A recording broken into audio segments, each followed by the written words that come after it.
The New York State Office of Addiction Services and Supports, or OASAS, provides this podcast as a public service. Opinions expressed do not necessarily reflect those of the agency or state. This is Addiction, the Next Step.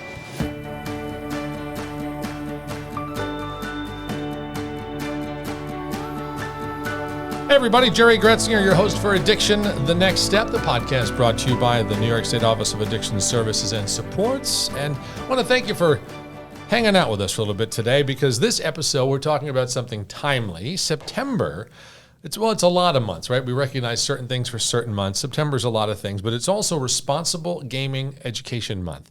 And that's what we're going to talk about in this podcast episode. And we've got a couple of folks here who's going to talk to us about why it's important, how we kind of, tribute, to responsible gaming this month. And we've got Rob Williams. He's the executive director for the New York Gaming Commission, and our commissioner, Dr. Chinazo Cunningham. Thanks for sitting down with us today.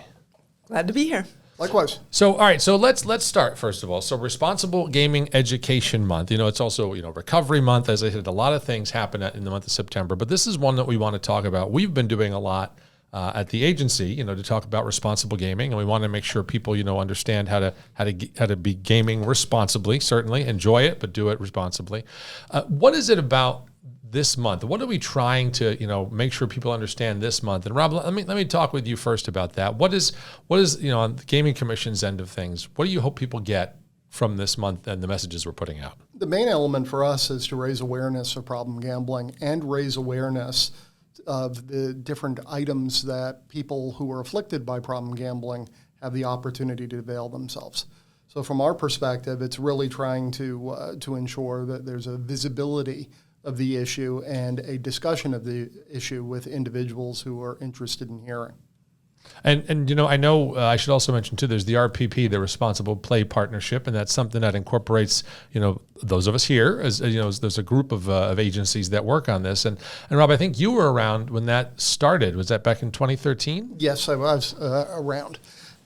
We founded it in large measure. The Gaming Commission was established in February of 2013. And we were an amalgamation of the New York State Lottery and the Racing and Wagering Board. So we had a new administration that came in at that point, and I was named the executive director. And one of the first things that we did was talk about what our approaches are to our own industries, because we were divided at that point. And I was a little surprised that we had no formal, either at the Racing and Wagering Board or the Division of the Lottery, had no formal relationship with the Office you were a little bit named differently at that point. I'll trip over that. But OASAS and the New York Council on Problem Gambling. I had some interactions with the New York Council on Problem Gambling back in 1996 when I worked on a report of the Task Force on Casino Gambling, and we delayed the issuance of our report to review the first 10-year replication study that Rachel Volberg conducted relative to the prevalence of problem gambling. So I had a little bit of an introduction into that, and then I moved out into other different elements of gambling policy. But when I came back, I was literally stunned that we had no formal relationship, not even an informal relationship. So that's the reason why we did it. And we my director of communications at the time, Lee Park, contacted individuals over at the New York Council on Problem Gambling and over here at OASAS and said, I think we need to kind of get together. And that ultimately led to a formal establishment of what we call the Responsible Play Partnership, the RPP. Oh. And I know, obviously, since then, there's been a lot of work that's been done to be able to promote responsible gaming and with the RPP. Chinazo, let me ask you, so what are some of the things that have been, happening in the recent years? And I know we've been making a real effort, towards responsible gaming, that message. What are some of the things, like the top things that we've been putting out there that seem to be, making a difference? Yeah, well, I first want to say, of New Yorkers who gamble, most people gamble responsibly, right? And so I think it's really about making sure that we reduce the risks of harm. So really taking a harm reduction approach, and that we're using our data to help, figure out what that approach should look like. And so I think it's really important, right, in partnering with the Gaming Commission in order to do this. And so some of the partnership includes sharing of data and figuring out, ways to constantly improve to make sure that people know that resources exist if they do have problems or, they think they may have problems, and to have those resources easily available. So, really kind of looking at what's available, looking at the messaging, looking at the websites, looking at, the public service announcements, and working together to really make sure that New Yorkers know that resources are available and can access them. And so I know we've also been moving towards things. I know that's something I hear a lot about, and people may not understand, voluntary self-exclusion. That's been a part of this, right? Absolutely. And so that's, a process where people can exclude themselves from gaming. So, going to casinos. And we want to make sure that we understand what's happening in that area. So how many people are doing that, what their characteristics are like. And part of that is so that we can understand who may be having problems and then better target those individuals so that they can access services. So I think, again, working with the Gaming Commission here to make it easier to have voluntary self-exclusion. And, so for example, one of the things that we've done is during that process in our partnership together, added the possibility for people to say they want to receive a phone call from our helpline, the Hope Line, so that somebody can reach out to them and follow up to see if they need services, to do a warm handoff to treatment. So that's one example of the kind of way in which we partner. And another example as to how things continue to evolve, because as you said, that's a new addition that people can take advantage of. Yes, right. So that's just in the last year. Well, last couple of years, it's actually an interesting thing. It's something that we worked on with your staff before it became something that was obligated under the law. So this is something where it developed out of the Responsible Play Partnership as well, when we're talking about things that we can do. One of the things that we thought was to implement a self-exclusion program. This is before the statutes actually caught up and required us to do it. It was what Dr. Cunningham is talking about is only in the last year has there been an obligation to utilize some of the data. So there's been a formalization of the process. But we rolled out collectively, we've rolled out a self-exclusion program several years ago. And the legislature finally got around and said, hey, that is a good idea. Why don't we put some frameworks around it and also utilize some of the materials that you guys are receiving? Because maybe that information that we're receiving on individuals who are self-excluding can be used by professionals. We are not professionals in problem gambling at all. We're simply there to assist those, like the people here at OASAS, to access some of that information, to make sense of that information, and then to utilize that information to make policy choices and determinations in the future. When you talk about the people who play different roles in this process, I know within the past year there was a press event where we announced training, I think too, right, for casino staff, so they can also partner in this effort. Absolutely. And I think, that's a great example, again, of the kind of partnership is to make sure that staff who work in casinos, understand and, can identify people who may be at risk of having problems, right? Could talk to them, can offer them, again, resources, point them in the direction, point them to the Hope Line or to the website. And so, again, these are just opportunities to make sure that, people, if they, are developing problems or worried about it, that they know that they can get the resources that are available. And so that was one of the major things with the Responsible Play Partnership, is trying to build upon those relationships. As I said, we're not professionals in problem gambling by any means, but we do know them. What I do have is an ability to attract my licensees.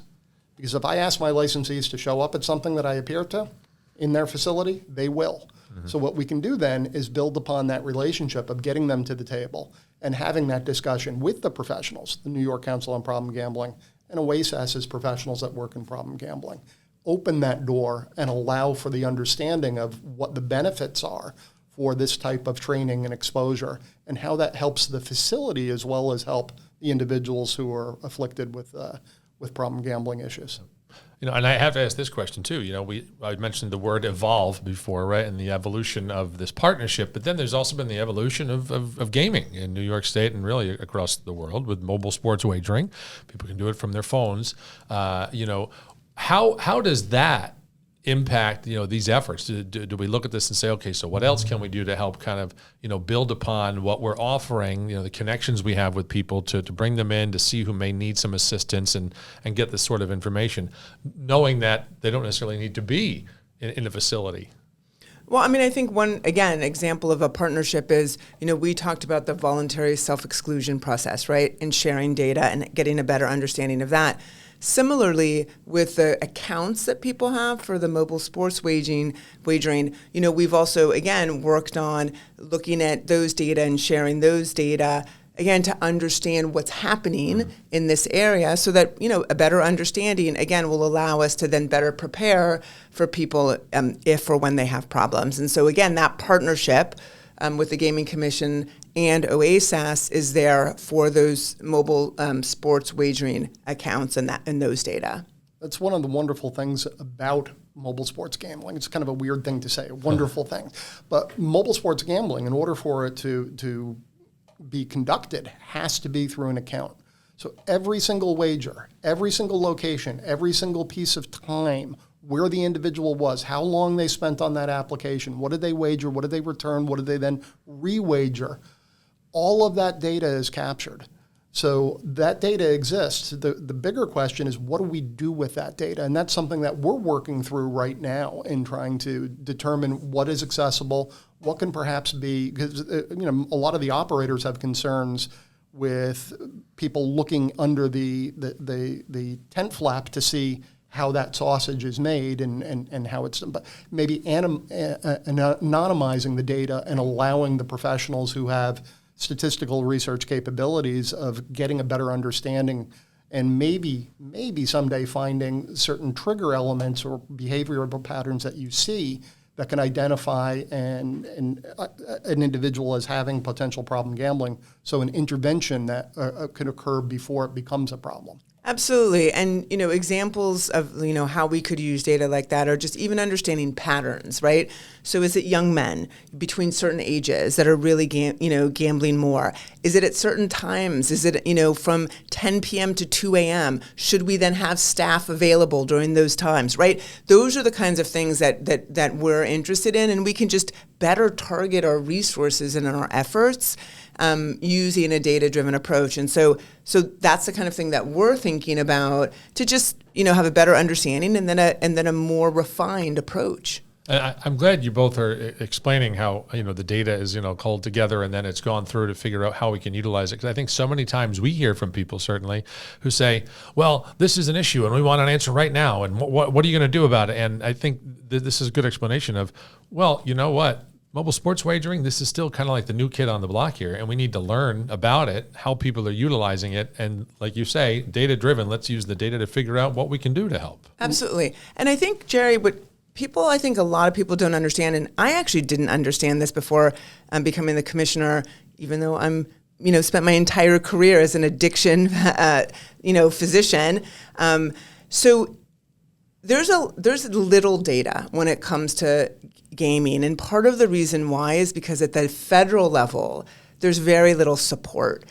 So we really don't fund anything that really looks into addiction to gambling or problems with gambling at the federal level. So the National Institute of Health funds addiction related to drugs, addiction related to alcohol, but not gambling. And so there's a lot that we don't know, even though, as you said, a lot of the opportunities for gambling have really dramatically increased in the country. So we have a lot of catching up to do in terms of the science around gambling. And so that's just one of the things that, a lot of times from the federal government, we do have the science and the support to be able to do that, but not really with gambling. So I'm going to jump into another question here that we sometimes get. We'll put out, campaign materials on social media or whatever it may be, and very often about responsible gaming. And we get some people who look at us and say, or they'll make their comments and they'll say something like, "Oh, look at New York State talking out of both sides of its mouth, right? They're pushing the gambling, they're pushing the mobile sports wagering, and then here they come saying, oh, but be responsible." So I want to address those folks for a moment and say, you know what? I mean, so how do we explain to them? Yeah, we need to be doing both. Yeah, I mean, absolutely, we have to do both. I mean, we have an obligation to be responsible in our practices as well. Gaming Commission is very unique in that regard, in that we operate the New York Lottery. So not only am I a regulator of gambling, I'm actually an operator of gambling as well. So the responsibility is a two-edged sword, just as you pointed out, that I'm trying to raise money from individuals on the lottery side for public education, but I'm also concerned in the manner that I do it. What's the approach that I do? How is my advertising? Who am I targeting? And utilizing those data points and trying to be responsible in what we do.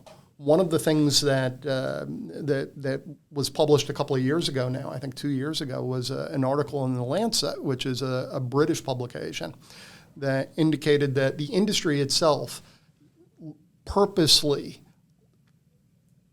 does not identify negative behaviors. They aim towards look at the money we're raising, look at the jobs that we have, look at the good things that come out of that gambling spend. We're cognizant of that. What we're trying to do is bring a little bit of a balance. Yes, there are good things that occur from some of the gambling revenues, but we want to be careful as to whose expense those are coming from. Mm-hmm. And if we can identify individuals and intervene before it becomes a problem, I think we have a responsibility to do that, even if nobody is directing us by law to do that. And I think when we think about this, gambling's not unique. We know that alcohol is available legally in this country. So is cannabis now in New York. And we know that people can have problems from those things, but they're legal. And so our approach is very similar, which is a harm reduction approach, right? And so we're not going to make them illegal, but we want to reduce the risk of harms. And most people are able to, again, the people who do gamble, most people are able to gamble without having harms. And so our focus is really on reducing and preventing those harms from occurring.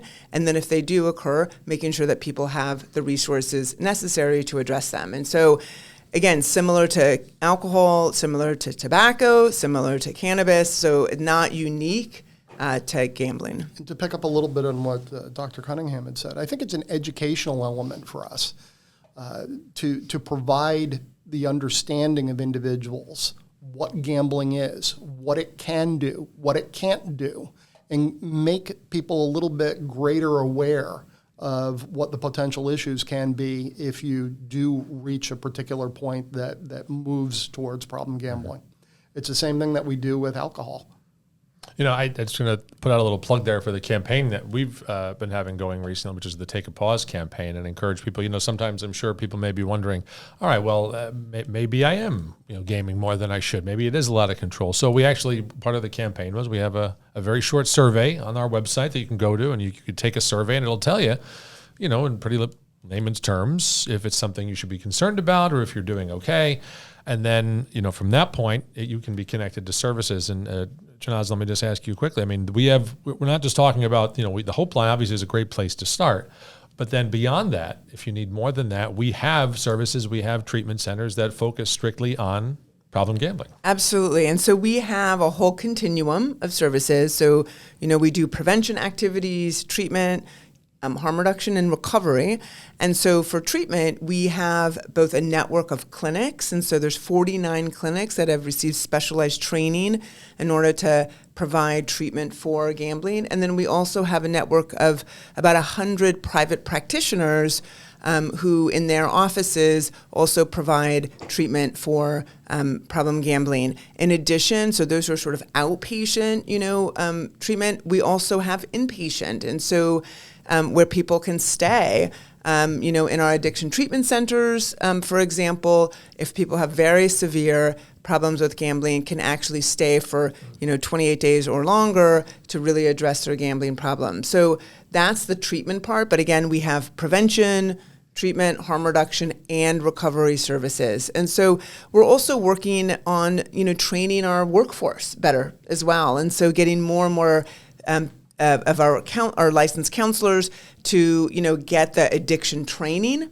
around gambling specifically, so they can have that sort of designation and then be able to offer more specialized treatment. So there's a lot of work that we're doing to get our system to expand in our OASAS system and to have a better trained workforce as well to be able to address any problems with gambling. So I think we've done a pretty good job kicking off Responsible Gaming Education Month.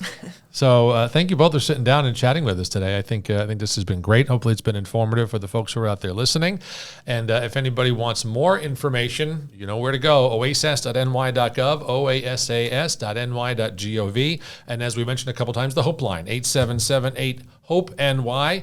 And by the way, when you go to that website, look for that Take a Pause survey. It's interesting to do, and the results you get, could be eye-opening. And of course, services are always listed on that website as well. Thanks for joining us. Chinazo, Rob, thanks for sitting down with us for this episode. Until we see you again next time, be well.